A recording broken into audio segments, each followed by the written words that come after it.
Good morning, all you degenerates, and welcome to Rants and Raves Video Edition. This episode is called Insult. Insult. I would like to start out by reading something from a friend of mine, Christina, in Florida. Bless your heart, Christina. One of the best friends I've never met.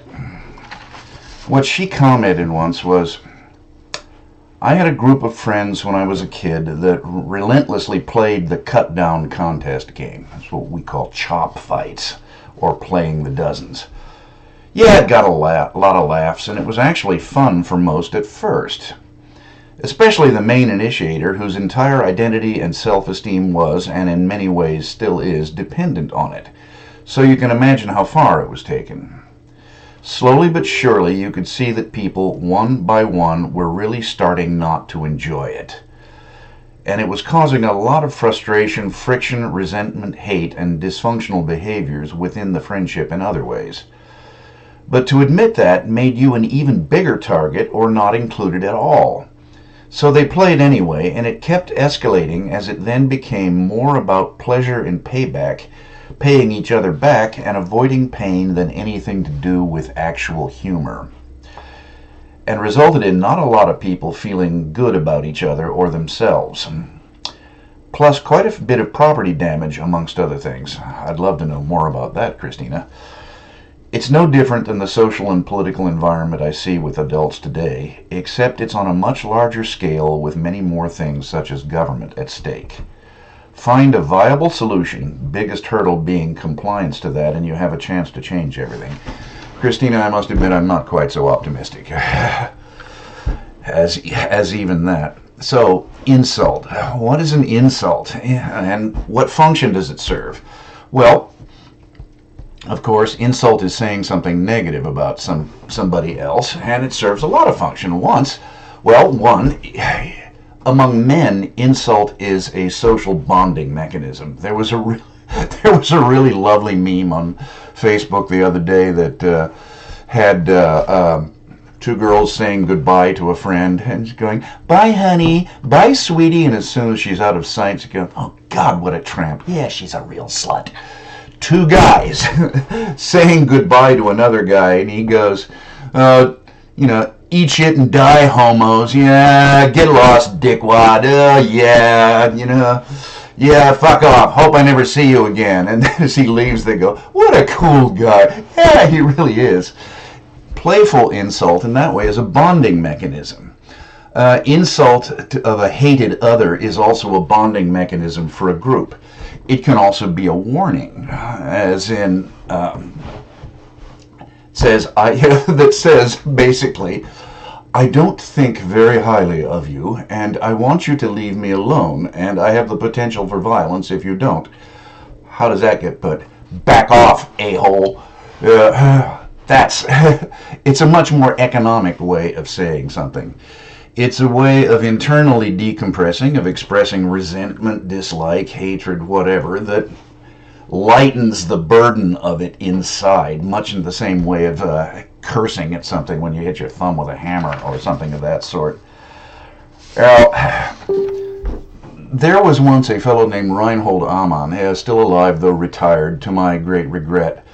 Amann was born in Germany and I think worked for the U.S. Army for a while. He was a polyglot translator. He ultimately had teaching positions at various high schools and universities in things in several different languages and things like German literature, philology, this sort of thing. But his great passion was studying insult, and he had the laudable goal, the rather amazing goal of collecting every insult in every language available. Of course, impossible because new insults arise, but amazing. And he had a journal called Maledicta, meaning bad speak, not to be confused with the flaky occult journal of the same name, but no longer published, but back issues can be found.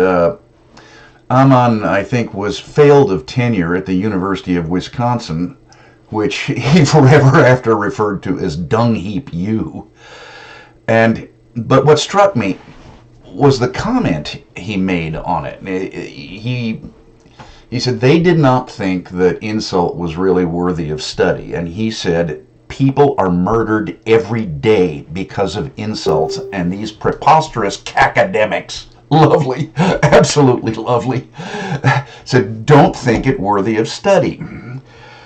Okay, now back to what Christina was saying about this. She was drawing a larger conclusion from her personal experiences there, which is, by the way, a way of thinking that I highly approve of and very much admire there, which you take both your knowledge, your experience, and you try to broaden it, and you take the feedback from it doing this. I think a lot of people are seeing that we have a lot of insult in our political discourse these days. Now, this itself is nothing new. Remember, a professor of mine once read something from a political campaign in which a candidate described his opponent as an ape, a gorilla, and such like that. He was, by the way, extremely surprised when I went, Lincoln versus McClellan. Why did I know that? I pay attention to history. Among other things, I pay attention to history of conflict, the history of conflict, and, among other things, the insults that precede it, because I've also studied something tangential. I've studied humor, particularly linguistic humor, the kind of humor that relies on a feature of the language, either phonetic or lexical, for humorous effect. One of these things, what this means is that this is the kind of humor that cannot be translated, or very rarely can be translated exactly. And a lot of humor, of course, is insulting humor of one kind or another. Clever comebacks being one of those sorts of things, which is another thing, humorous. Now,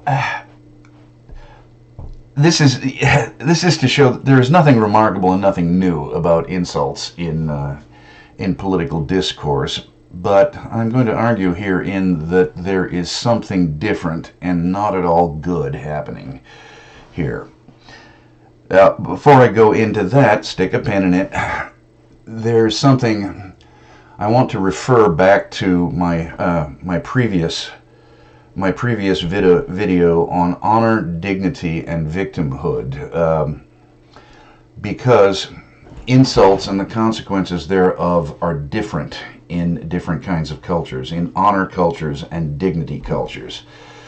In honor cultures, you have to be very, very careful about what kind of insults you deliver, and you have to be able, in certain circumstances, you have to be willing, hopefully able, to back them up with your life if necessary. There was once a whole etiquette around what's called giving the lie to someone, because calling someone a liar is something you would have to back up with your life. The old European form. Perhaps you've heard the expression "you're lying in your teeth" or something like that. This was actually part of a whole progression. You lieth in your beard, you lieth in your teeth, you lieth in your throat. And they all had different shades of meaning. There was also something called the lie conditional. Say, if anyone say that I was a coward at the Battle of Albuhira, then they lie in their throat, like that. That is the kind of thing that led to two people going to a place from which only one of them returned. Now, again, insults are part of our life. I mean, it's, from playful chop fights to pair bonding to any of the kinds of social functions that insults happen. But as I said, they have different consequences. Now, we have a dignity culture, by and large, although there are honor subcultures within our culture. In a dignity culture, the notion is supposed to be, the implicit notion, is that you have a dignity that cannot be taken from you. Perhaps you can surrender it, but it cannot be taken without without your cooperation, and part of that is that insults are supposed to roll off your back. There was a lovely portrayal of this attitude in Tombstone, when Doc Holliday, played by Val Kilmer, says, "Well, sir, to be insulted, I would first have to value your opinion." Now, that is a statement of dignity, and it's also a clever comeback, and it's an insult. I do not value your opinion. You cannot possibly insult me. I would also like to point out that Doc Holliday was a deadly sumbitch, and he could be pushed too far. Stick a pin in that.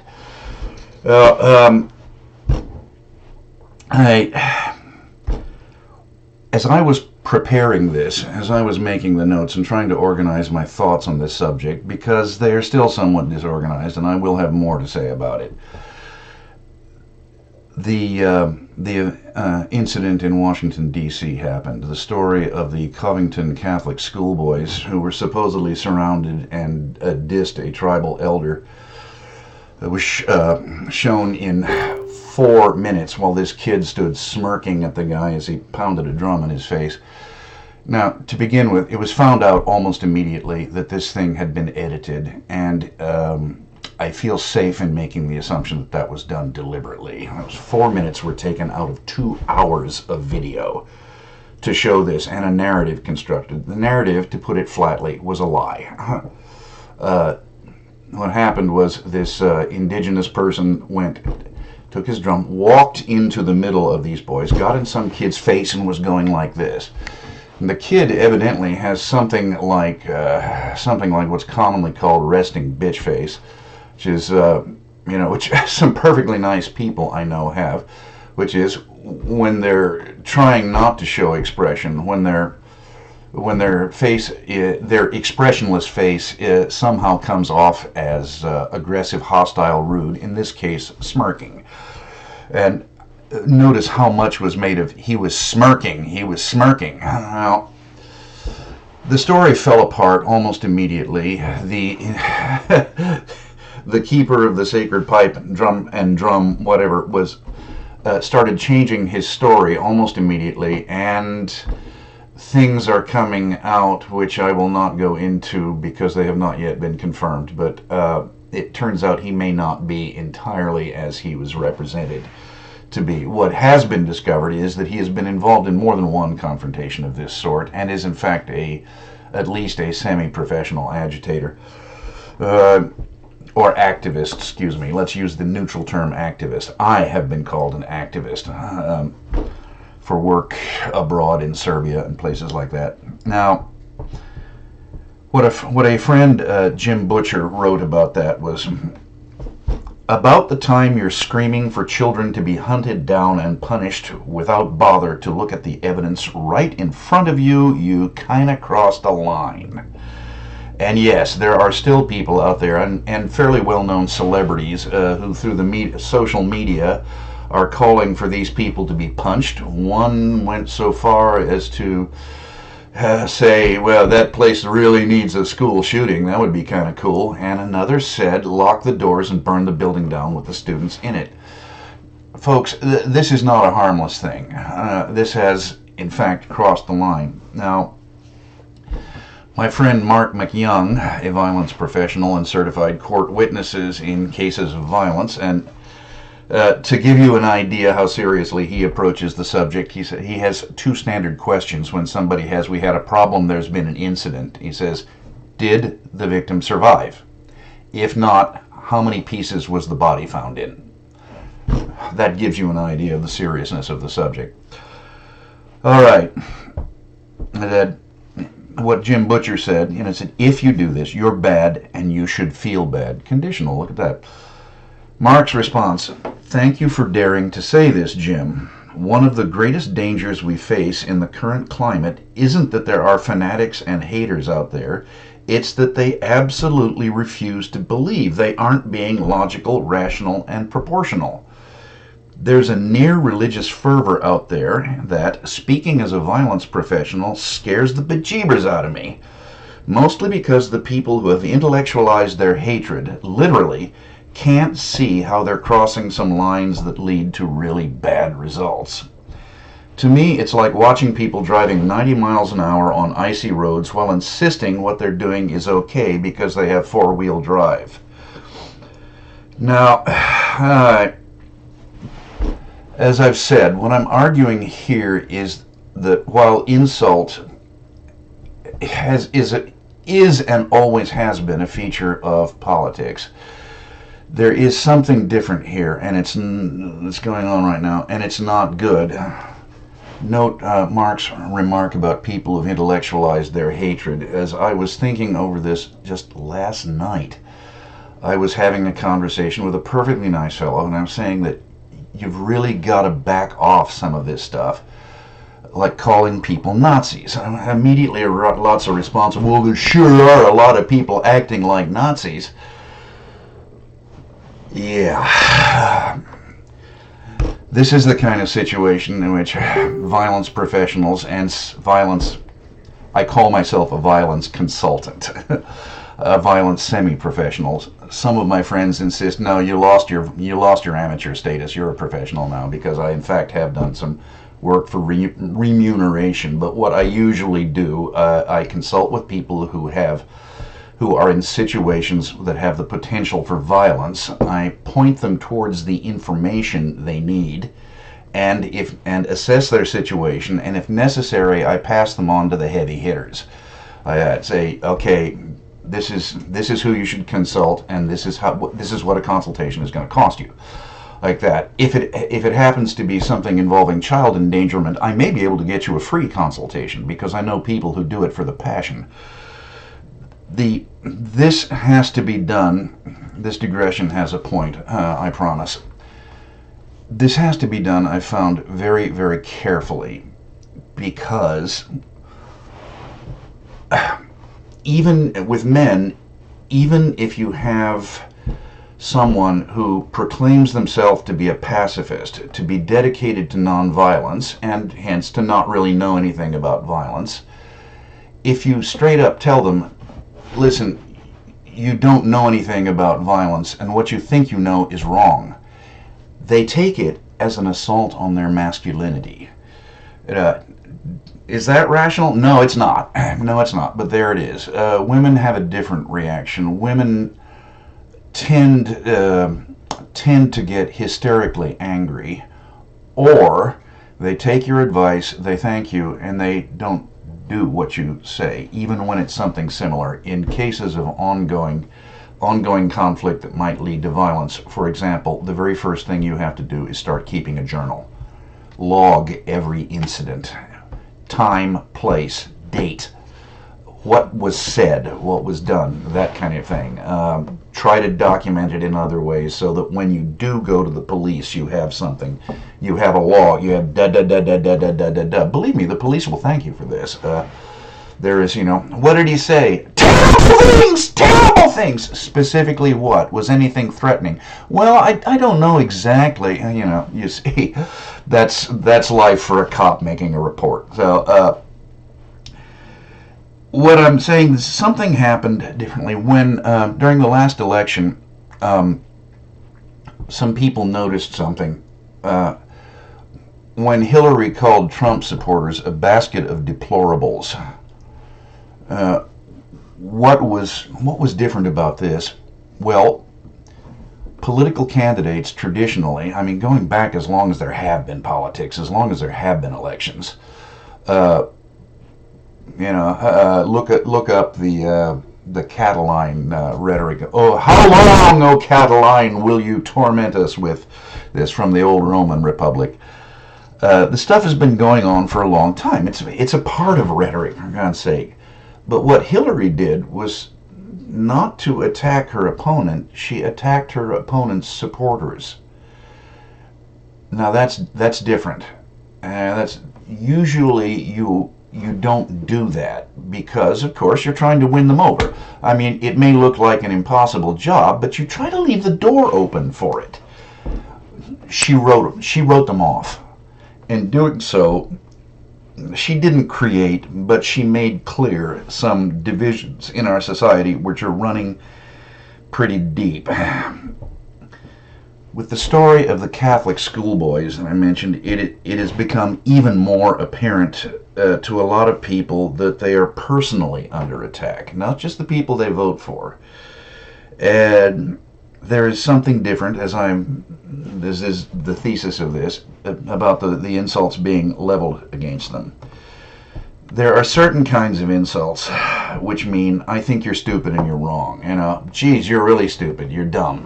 Okay, well, fuck, I know I'm not, great, hey, you're stupid. By the way, this is a different status than being ignorant, but because stupidity is willful, ignorance is not necessarily willful.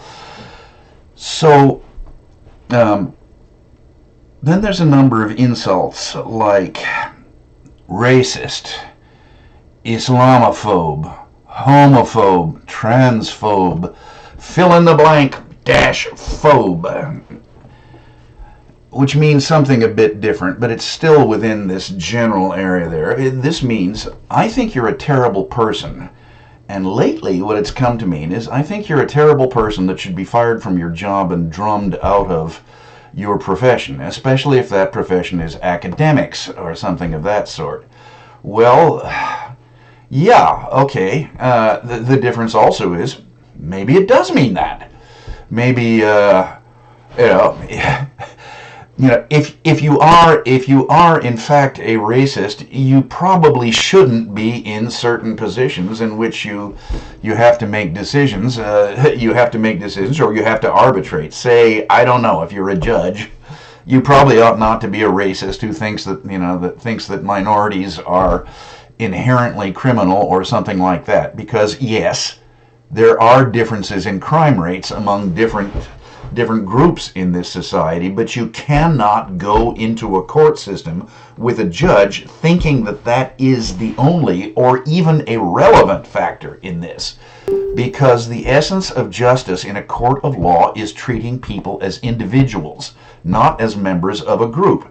But by the way, by the same token, you can't say, oh, well, this poor fellow here is a member of X minority, therefore they couldn't help it, because that denies agency to the people of that group, which also means you cannot get justice. Because now, so we've had insults, which means I think you're stupid, and wrong. And we have insults, which mean I think you're a bad person, because of certain things. This is not pleasant. This has been wielded as a weapon. The accusation of racism, sexism, whatever dash phobe is, has damaged careers, even wrecked some. And then there's insults like, okay, it goes from racist, then it goes to Nazi or fascist. And here, my note of the conversation the other day, there's something, a couple of things about this.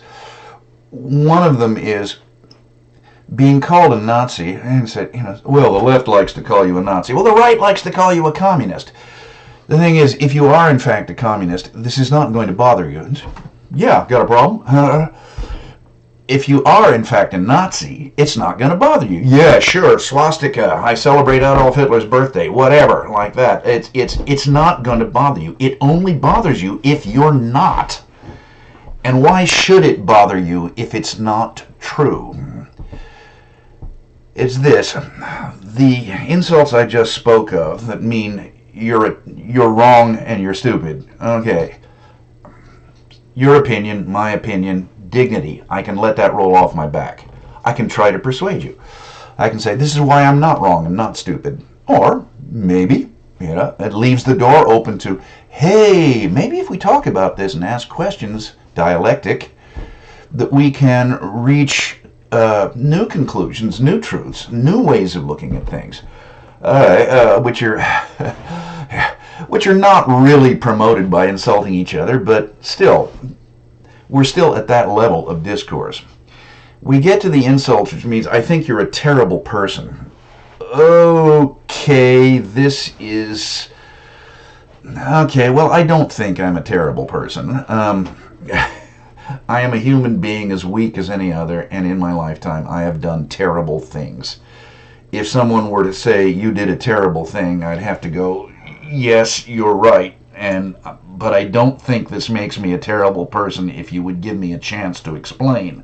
Now, if I really have done something terrible, and I have in my life, as I think we all have, perhaps some of us more than others, if a person will not deal with you, will refuse to reconcile, will refuse to treat with you in any way, well, okay, that's something I'll have to live with.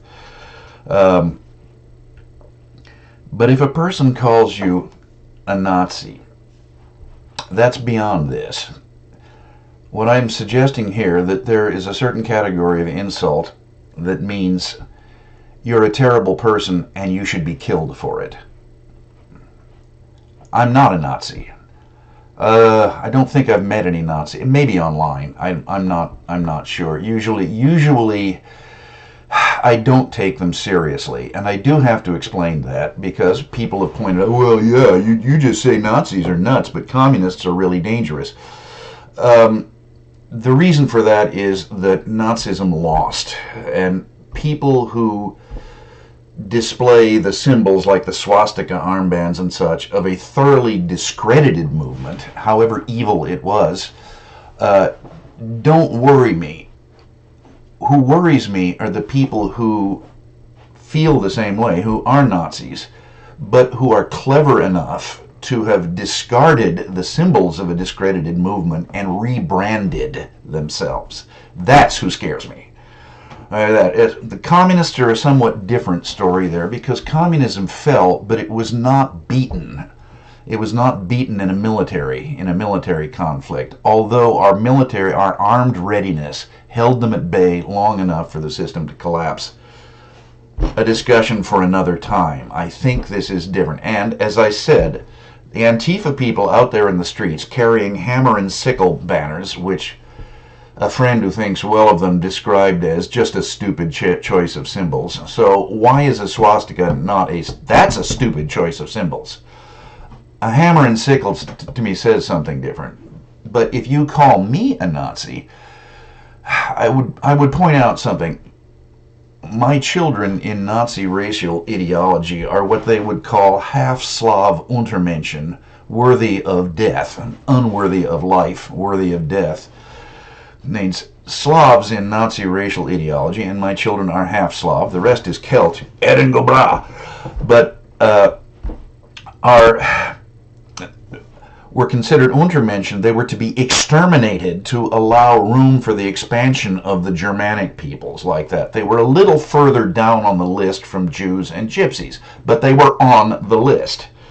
So if Nazis actually moved into my neighborhood, folks, I would, oh boy, this is what district attorneys call predisposition. If real Nazis, whom I took seriously as real Nazis, if I looked at their literature, looked at this and said, oh, yep, we favor the extermination of Slavs, then I would be making plans for their imminent demise if they so much as looked crosswise at my children. If they were in the same neighborhood, yes, I would be thinking of doing what that fellow wanted to be done to the Covington school kids. If you call me a Nazi, why should I not assume that you mean the same for me? Why should I not assume that there is at least somewhere in the back of your heads plans to kill me and mine? That is what is happening with insult in this day and age. That is what I've been trying to tell people about this. You need to back off this. Notice something about a lot of the memes that people on the left, on the right too, but I think not nearly as much. And I will say, yes, if you think that's my particular prejudice coming through, yes, you could be right. But for the sake of discussion, let's point this out there. A lot of the memes are not witty. They're simply insulting and very often vulgar.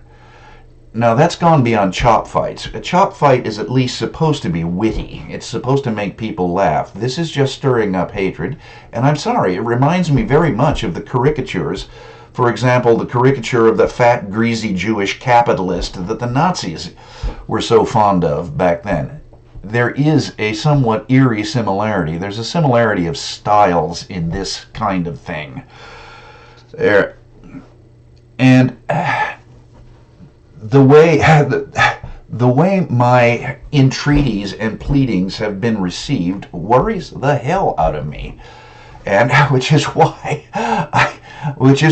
I sometimes say, I've coined the phrase, and indeed, I do not mean this in a threatening way. I mean, nor am I warning you about me. I'm telling you something. There are people out there who do not take kindly to this. I don't take very kindly to this either, because one, I'm not a Nazi, and two, I have walked across the grounds of a concentration camp. Like that. If you call me a Nazi, I have to assume you are willing to kill me. And what I say is, someday you will realize that I was trying to save your life. Unfortunately, that will probably be when you're lying on the pavement bleeding out. It will give me no pleasure to say, I told you so. You say, there. Please, folks, consider the insults and don't give me that, well, you are a Nazi shit. What is that telling me? Okay, this is Steve Brown, Rants and Raves. Good morning.